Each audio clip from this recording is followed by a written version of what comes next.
Um,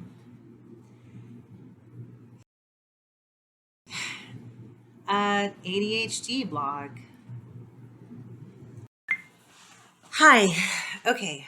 Um, Today's episode is brought to you by the letters Hyperfixation, all of them. I forgot that I asked my parents for a lot of books for Christmas, and they pulled through and they got every single book that I put on my Amazon wish list. So let's see what I have. Hold on. I have to go get them. And at the time when I asked for the books, I hadn't had this whole everything's going to be carefully selected and curated to have some sort of deeper intellectual and spiritual whatever benefit.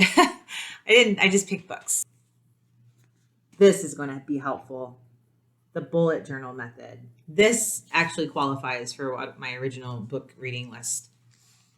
So this is just a book about how to create a journal that is really helpful for people with ADHD. So I'm going to bite the bullet, because it's called the bullet journal, and read a book about organization. At the end of the day, I'm pretty laid back about things. So I will just say, also, fiction is okay. Because I got a lot of Neil Gaiman, who is one of my favorite humans. He wrote Good Omens. I joined Twitter pretty late in the game, 2019, and the only reason I joined was to ask specifically him a question. You ready for this hyperfixation thing? The question was, this is totally normal human behavior, just happened to read that an azuraphil is a white blood cell that you can stain an azure color. It's like a neutrophil or any other, a basophil, and that it's a white blood cell. But because you can stain it azure, it's called an azuraphil. Azuraphil. Okay. But humans don't have azurophils. Only cold-blooded reptiles have azurophils, specifically, primarily only found in snakes. Mostly snakes have azurophils. The main character in your series is named Aziraphale. He's the angel. The demon, Crowley, is a snake. Crawley is a snake. Is there any relationship between an azuraphale being found in snakes and Aziraphale being found with a serpent in your show? To which he said, the fuck are you talking about? I said, okay, just making sure. Jen, how did you even find that thing about the other hyperfixation is I got this book. So the story behind this is it's a book by actually a professor from my alma mater.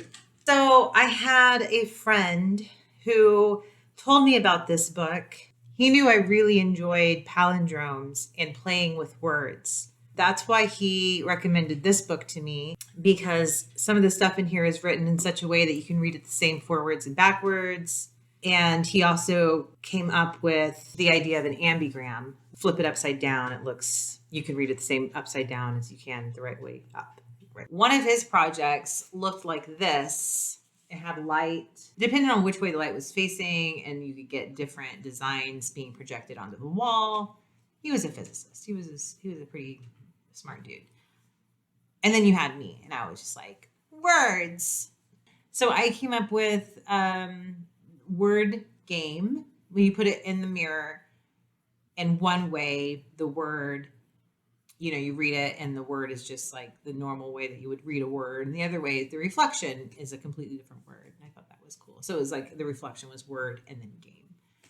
And I think I'm going to polish that because I haven't thought about this in a long time.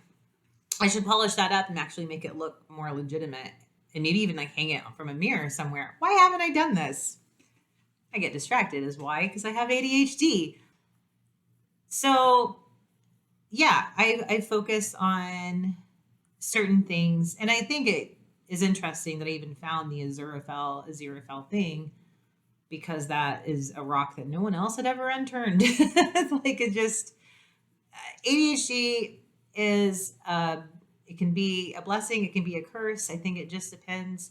If you have a defeatist attitude and you're just like, well, I'm unorganized and disorganized and I'm just never going to, I can't do anything, then sure, I guess so. But I'm just really happy to have kind of a magnifying glass on my brain and understand, like, a deeper understanding of how my brain works, because that's exactly what I need to be able to get on this bull and ride her, get on that bull and tame her. I'm really good at metaphors. Gotta tame this brain, gotta get in there. And this is my first rodeo, but I think that knowing, studying, being aware of how the bull how the bull bucks. Really poor metaphors aside, hyperfocus, I think, is one of the good parts of ADHD.